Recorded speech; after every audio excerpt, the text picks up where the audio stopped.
La rosa purpurea di Franco d'Assisti. Leone d'oro per il miglior film. En duva zat pa een gren oog van de rad partir waarom a pigeon sat on a branch reflecting an existence by Roy Anderson.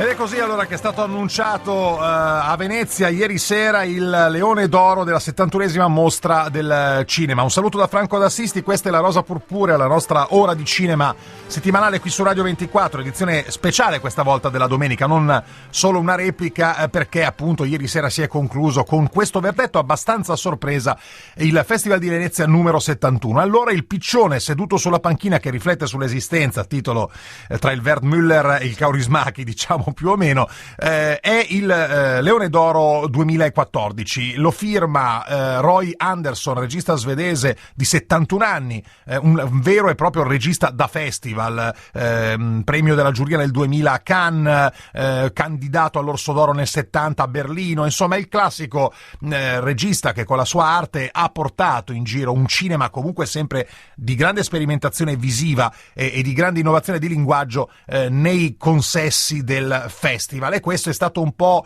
l'elemento polemico, diciamo, su questo palmarès della giuria, nella quale c'era anche, lo ricordiamo, Carlo Verdone, perché si è detto era un festival nel quale non mancava la materia prima anche di carattere un po' più universale, narrativo, e si pensa soprattutto a Birdman di Iñárritu, che ha aperto il festival e che poteva tranquillamente concorrere al Leone d'Oro. È stata fatta una scelta più artistica, forse anche un po' più coerente e all'intellettualità della giuria e anche al fatto di essere mostra d'arte cinematografica. Forse si sono molto ispirati a questo nome del festival veneziano.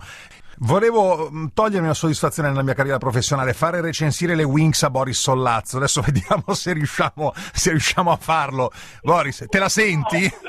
Diciamo che c'è qualcosa di crudele in questo esperimento che ti perdono solo per i tanti anni di conoscenza amicale e professionale. Io non mi sento in grado, domine non sum dignus, di raccontare le Winx, perché davvero io forse non le ho mai capite, nel senso che c'è questa vacuità dei personaggi che mi sembra, e adesso qua mi sento molto vecchio, anche diseducativa. Cioè c'è questa capacità di essere leggeri fino al vuoto pneumatico che non mi convince. Poi, per carità, Ginio Straffi ha messo su una macchina da guerra che ha una tecnica di rappresentazione incredibile, soprattutto se si considera che è davvero tutto italiano, e quindi a livello estetico non mi sento di dover dire nulla. È proprio che ogni volta che vedo le Winx, e qui la cosa non cambia, non riesco a farmi prendere dalla storia, non riesco a farmi prendere dalla scrittura. Quindi credo che dovremmo trovare un critico, magari sotto i 14 anni, anzi una critica anche media, esatto, che possa essere molto più obiettivo e sereno nella valutazione delle Winx. Devo dire che insomma mi fermo per l'aspetto professionale ad applaudire un'eccellenza italiana per quanto riguarda l'immagine, perché lì veramente non c'è nulla da invidiare a nessun'altra cinematografia animata, e non è poco. Assolutamente. E l'eccellenza in persona è qui con noi alla Rosa Purpurea, l'intervista a Eginio Straffi per parlare appunto di questo nuovo ritorno al cinema dopo tanti anni, dei suoi personaggi più importanti, quelli che gli hanno dato tutto, la notorietà e anche questa struttura importante che è diventata la Rainbow. E allora Eginio Straffi alla Rosa Purpurea. Eginio Straffi, il ritorno delle Winx, che sembra quasi un western detto così, al cinema, quando un personaggio animato torna sul grande schermo vuol dire che c'è una storia, cioè non è più il one shot ma diventa quasi un ciclo, quasi una saga. Qual è il tuo sentimento rispetto a questo ritorno di questi personaggi che così tanto ti hanno dato?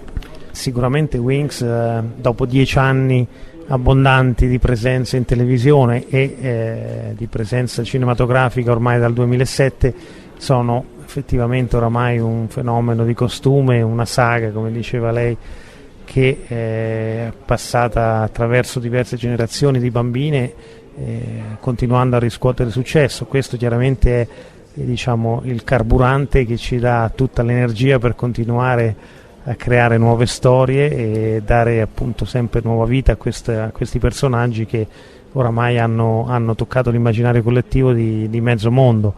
E la cosa a cui tengo moltissimo è anche il messaggio che diamo in questo film, che è molto forte, un messaggio ecologista, è un messaggio di attenzione per il destino dei nostri mari, dei nostri oceani. Qui abbiamo immaginato questa favola in cui appunto il petrolio generava questi mostri, queste creature che andavano a sconvolgere tutto l'equilibrio.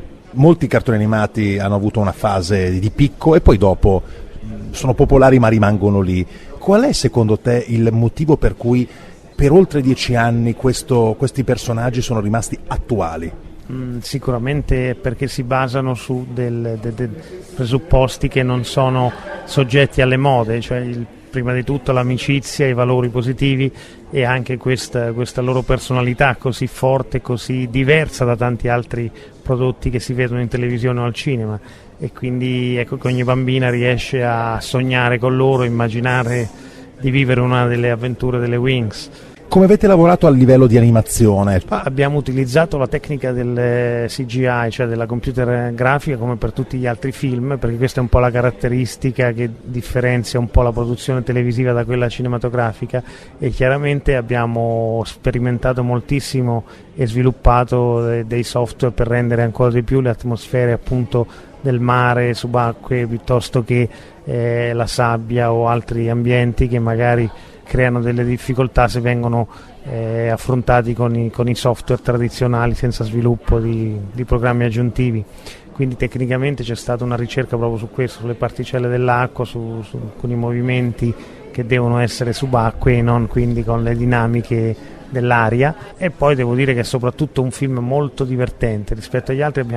Abbiamo chiaramente rimane di fondo l'avventura e, come ho detto, questo tema importante della battaglia contro i mostri marini, ma c'è molto spazio per la commedia, perché abbiamo voluto che chi andasse a vederlo, anche i genitori, avesse poi la possibilità di divertirsi con queste battute o situazioni molto originali. Faccio un'ultima domanda, 2D o 3D?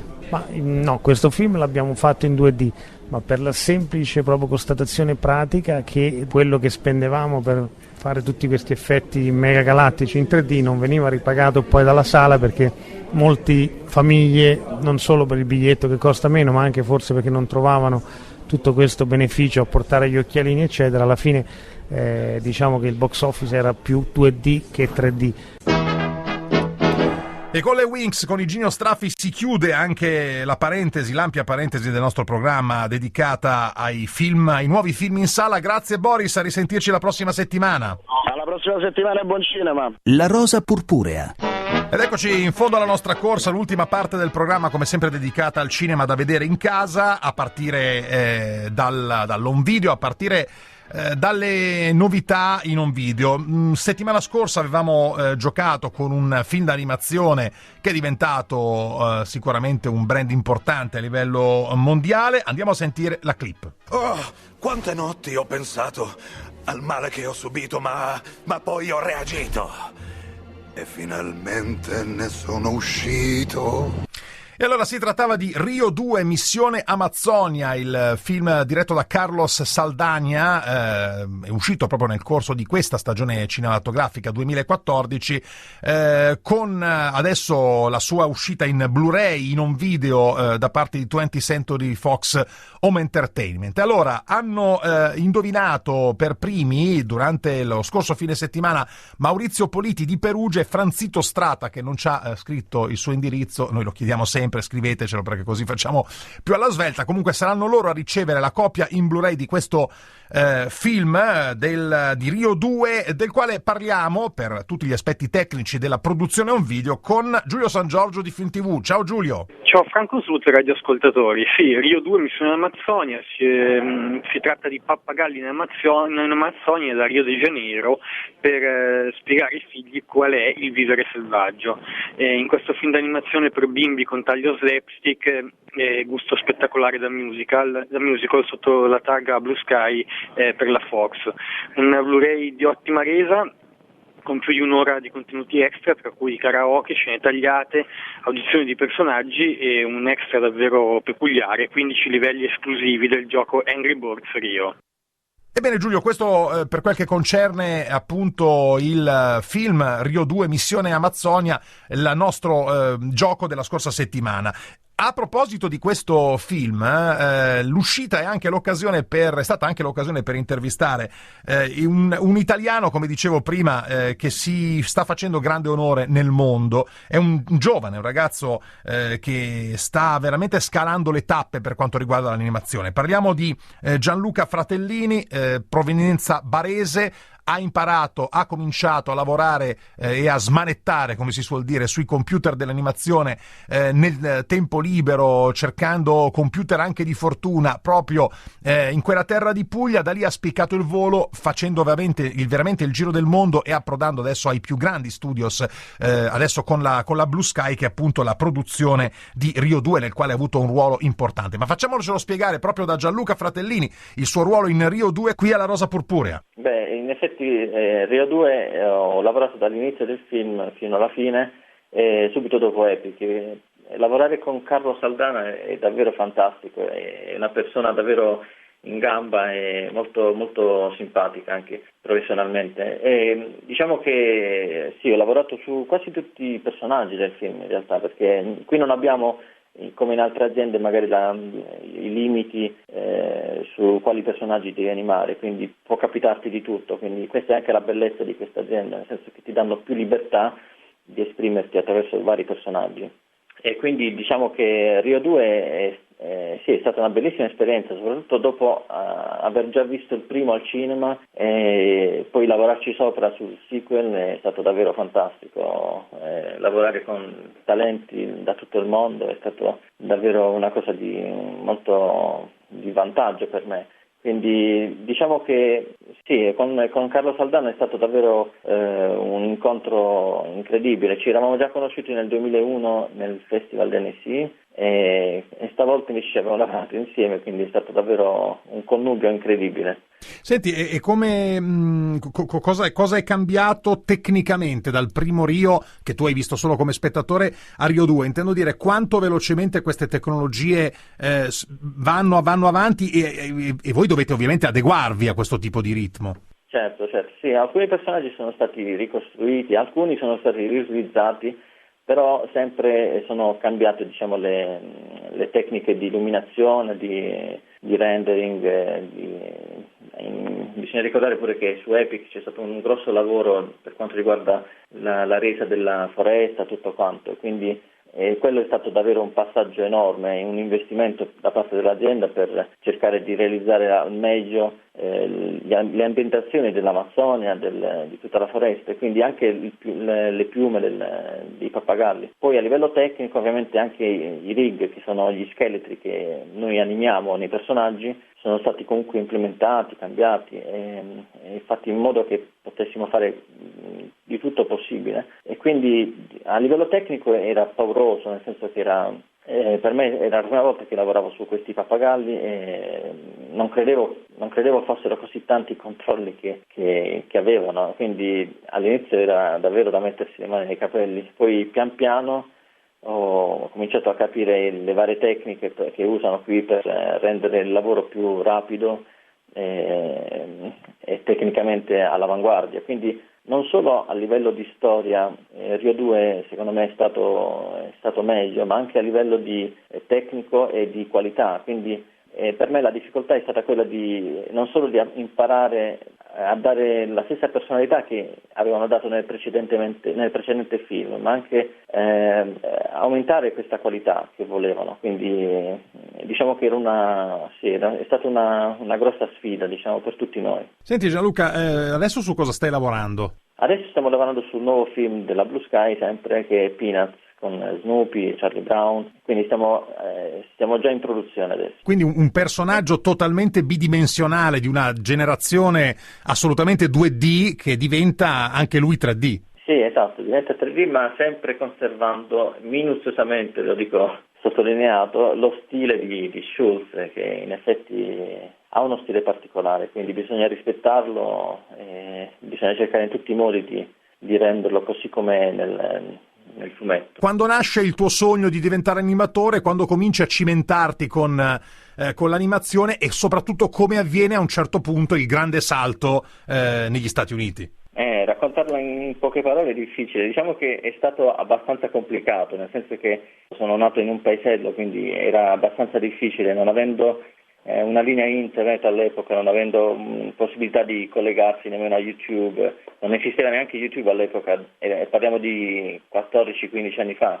Ho dovuto navigare tra sfogliare libri in libreria, comprando magari riviste che parlassero di grafica computerizzata, perché all'epoca in effetti non era molto sviluppato, diciamo, no? In realtà io non credevo di diventare un giorno un animatore, infatti non sapevo nemmeno l'esistenza di questo lavoro, quindi è nata più che altro come coincidenza, nel senso che sono nato come un generalista, nel senso che mi occupavo di tutto, di grafica. Ho cominciato addirittura il mio primo lavoro a 16 anni, 17 anni, era quello di creare dei volantini, non so, e poi pian piano ho realizzato prima alcuni test, sempre in casa, poi ho cominciato a realizzare un cortometraggio, ma giusto così per passione. Subito dopo una settimana ho ricevuto una prima email da un'azienda in Lussemburgo. Il passo successivo è stato quello di imparare proprio in azienda, dove ho avuto la possibilità di fare uno stage di 3 mesi.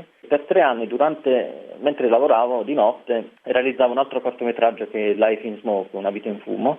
E questo diciamo che è stato davvero la bomba che ha scatenato ha mosso un po' le acque per farmi conoscere. Gianluca Fratellini, quindi animatore di Rio 2 ai microfoni qui della Rosa Purpurea. E siamo giunti così alla fine della nostra trasmissione, si conclude la nostra ora di cinema qui su Radio 24, appuntamento alla prossima settimana per parlare di tutto il cinema che c'è in sala e in casa. Grazie per averci seguito, un saluto da Franco D'Assisti.